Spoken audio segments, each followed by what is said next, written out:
Yeah, you're on. Hello everybody. Today I'm joined by progressive mentor, public speaker, property investor and CEO of Pivotal Point Group, Mr. Dan Eaton. Good evening everyone, hello everyone. So Dan is a successful property investor based in Cheltenham. He's been investing for over, how many years is it? So we started about three and a bit years ago, so 2017 is when we started with that 2017. property side of things, yeah. Brilliant. So I know I've got a lot of a younger audience on here, so we're going to be talking about how young people can get into property investing and how it's not probably a million miles away in the way that you would think. So first things first. I'm also not that old as well. He's not that old. Actually, I don't feel old, it's fine. So Dan, tell us about your journey. Where did you start your property investment career?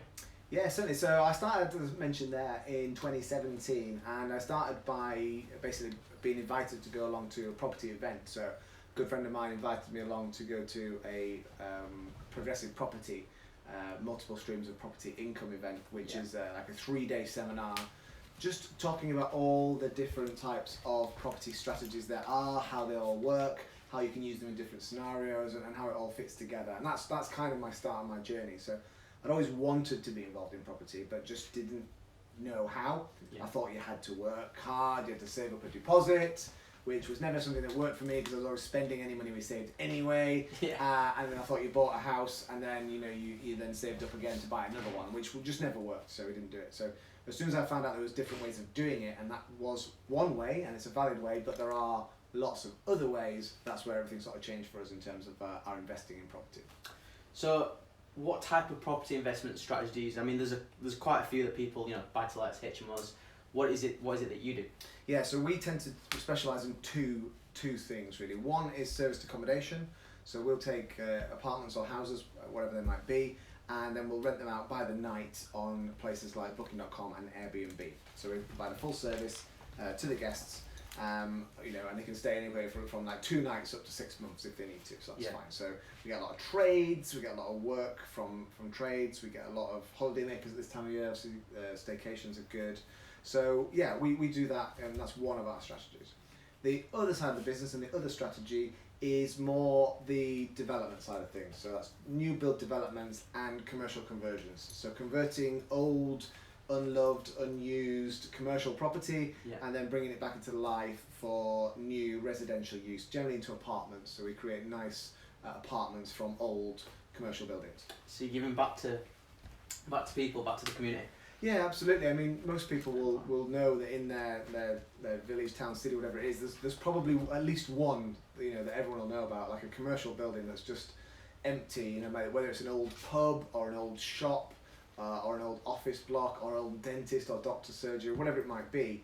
We take those properties and then we convert them into brand spanking new homes. Absolutely. So we bring them all up in the new standards, so new thermal standards, new acoustic standards, so they're low running cost, they're nicely designed, so we put on nice finishes, and they are reasonably priced as well. So we're not talking about extortionate prices here, we're talking about effectively starter homes. So people maybe moving out of mum and dad's or their parents or wherever it might be, they can then move into like the first house on their housing ladder, could be one of our apartments, something like that. Brilliant, fantastic.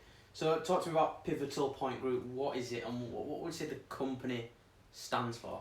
So Pivotal Point Group is our group of companies basically. So Pivotal Point is our branding, and group is the nature of having a number of companies under that brand. And generally each company is set up for a specific purpose. And we might have like our serviced apartments, might be one company, we might have one development in a different company, then another development in a different company. That's generally done for financial reasons in essence. But all of the companies are all under myself and my wife Vicky's stewardship and guardianship, where all the directors and the shareholders. We have joint venture partners that we bring in for stuff, and we partner with the stuff. But generally they all fit under that sort of umbrella, and we run them all very similar in that it's a positive. We have a generally positive attitude towards property investing, and we look at something. We might look at like an old building, like we talked about there earlier, and instead of thinking, can we do it, or we kind of think, well, how can we do it? So we've switched that around a bit. So not can we do it, because we can do it. It just becomes a question of how, and that's what we. So you provide solutions. Absolutely, and I think a lot of property investing, particularly when you get into the development side of it, it is just about solving problems. Mm-hmm. You know, whether it be, you know, how do you convert this building, or whether it be something like how do you get the services into this building, or how do you get access to the building, whatever it might be, it's just a problem that needs to be solved.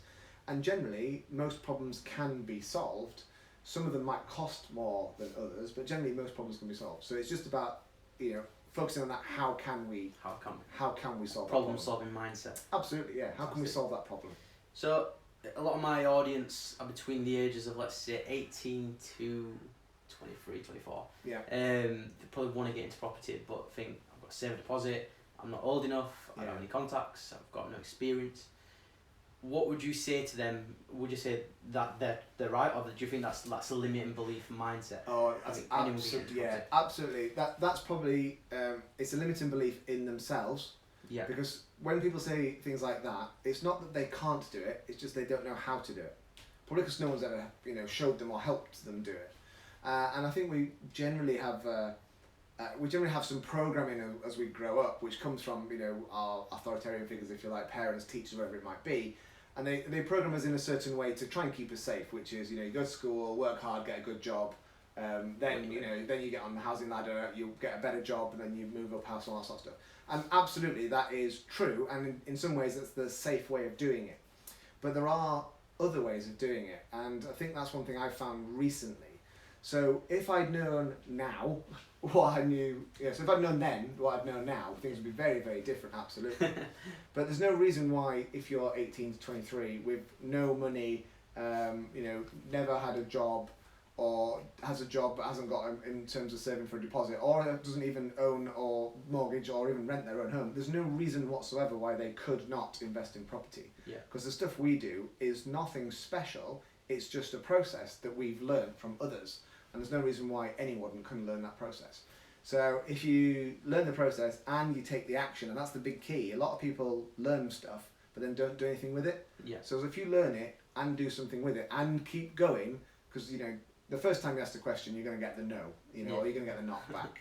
The second time you ask the question, you might get the knock back. The third time you might go. But, you know, after the fifth or sixth time, if you're still going, then you are going to be successful. Yeah. Because it's just a numbers game. It's perseverance then. Absolutely. Bit of knowledge. Bit of taking action, perseverance, keep doing it, and it will work. And it will work. So, what's the dream car for you?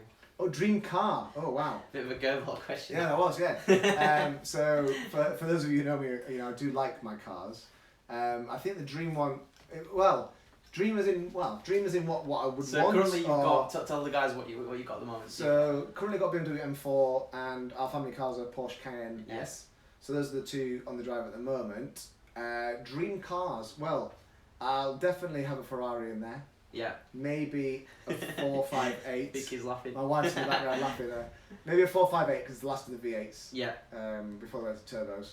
So maybe a 458. Yeah. Lamborghini? You a Lamborghini guy? Well, not necessarily. No, I think I'll start with a 458. Yeah.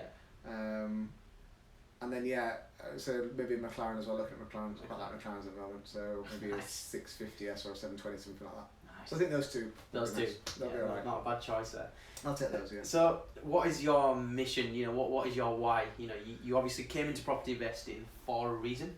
Yeah. Obviously to change your financial situation, your kids, or you know, help other people. So, what's the thing that gets you out of bed in the morning?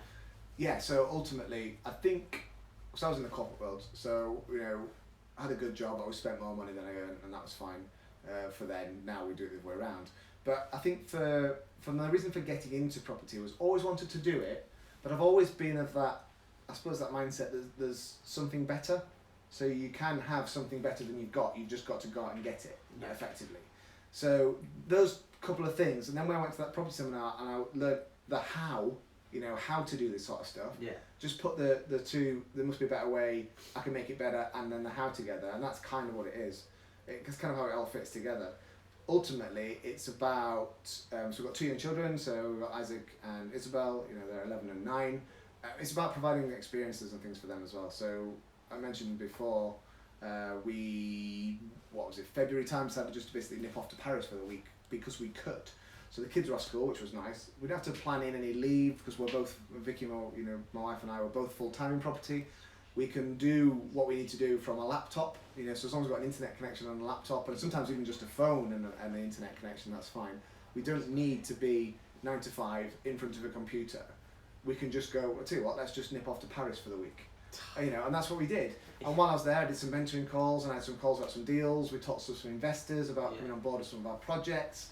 And then we had a fantastic time around that. So it was about fusing those two things together. So it wasn't work, it was just a couple of phone calls whilst we were in Paris for the week, just because we didn't have to worry about it. So it's those sorts of things, you know. And you know, next year, who knows, let's pop off to Disneyland, not a problem, let's go and do that. It's the kind of experience side of things. Yeah, it's that freedom in it that freedom's the 9 to 5 doesn't really, you know, you're stuck in an office, they're your hours, yeah. You've got to book your annual leave. Yes. And I guess property gives you that kind of, gives you that freedom. Yeah, don't need to worry about that. Yeah, don't need to worry about booking annual leave. We just, cause we can just do it, just do stuff around it. Brilliant. So one last piece of advice for anyone that's out there that maybe not necessarily property, they might want to get a job, but they don't know how to progress. They're a bit stuck in their situation at the moment, want to improve themselves, career, entrepreneurship, whatever. What one piece of advice would you give to them now? Good question. Right. So in that scenario, I think what I'd say is, I think it's a little bit about understanding what it is you want to achieve in life. I talk to a lot of people and I mentor a lot of people, and they always want to focus on the how part of it. They always want to focus on, what should I do this strategy or should I do that strategy? And my question back to them is always the case of, well, what is it you are trying to achieve? Because there are lots of different ways of doing property. You know, some will give you regular income and regular cash flow every single month. Some will give you big chunks of cash maybe every year. Yeah. So where do you want to be on that sort of spectrum, if you like? So some of it is around, what is it you want to achieve? Where do you want to be? What's your ideal life look like? How, you know, if I said to someone, in 10 years' time, what would your life look like? What would it look like? And then if that's your starting point, you can then work back from there. Yeah. And that then becomes a way of achieving the how. And in some ways, if I asked you what your life looked like in 10 years' time, and you said, well, pretty much like it looks like now. I said, well, okay, that's fine. If that's what you want out of life, that's great. You've made it, and nothing, no problem. In other ways, it'd be a case of, well, actually, you know, are you thinking big enough? Because if you can kind of design your ideal life and you can see how you're going to get there, then potentially you're not thinking big enough. Potentially that's maybe a 5-year plan rather than a 10-year plan, something like that. So I'd say just think about what it is that you want out of your life, what you want to achieve. And that goes down to, you know, who do you want to spend time with, how much time do you want to spend with them, what are you going to be doing, you know, so I mentioned like the experience stuff with our family. Yeah. You know, what is it that you want to be doing? And then just work back from there, really. If you've got a job at the moment, you know, a job's great, you definitely need job, work, income, absolutely. Yeah. You know, I don't want anyone to watch this video and go, do you know what, I'm just going to quit and I'm off. Because you know, and I'm going to, well, some people do actually, some people do that, you know, and in some ways that's absolutely great. But I would never sit here and say, quit your job, you know, go and design your own life, it'll be fine, because that's not going to, you know, it's not going to work. Some people it'll work for, some people it won't. So we'll just need to figure out where it is. But yeah, got a job and you know, you're in there, fine. But ultimately, if your job is not providing you what you want, there's nothing wrong with looking for another job or another thing that does. And I don't think you need to be afraid of that. And I think the younger generation probably aren't afraid of that as much as, well, you know, my generation and generations before, you know, when you were with a company, there was an expectation that you'd stay with the company all the way through. Yeah. I think that's no longer the case. No. So if you're not getting what you want from your job, have a look for another job. Have a look for something that you see if you can merge those two things together. Where you want to be, what you want to be doing with your job. Yeah. That way, you know, your income is providing you fulfillment in terms of it being income, but also what you're doing is providing you personal fulfillment. Something like that. Really good words. Well, Dan, thank you very much for your time. No problem at all. If they want to connect to you, where's the best place to find you? Good question. So we'll probably tag my Instagram thing on. Yeah, I'll tag you in. Tag that thing. In. Yeah, the tag Instagram tag. Do the Instagram, Facebook Messenger, or you can go on our new website, which is www.pivotal, P-I-V-T-A-L, group, point, we'll write this in the thing. We'll write in the thing. Pivotal Point Group, hyphens in between, .co.uk. Awesome. Well, Dan, thank you. No worries, thanks, Jim. Cheers. Thanks very much indeed.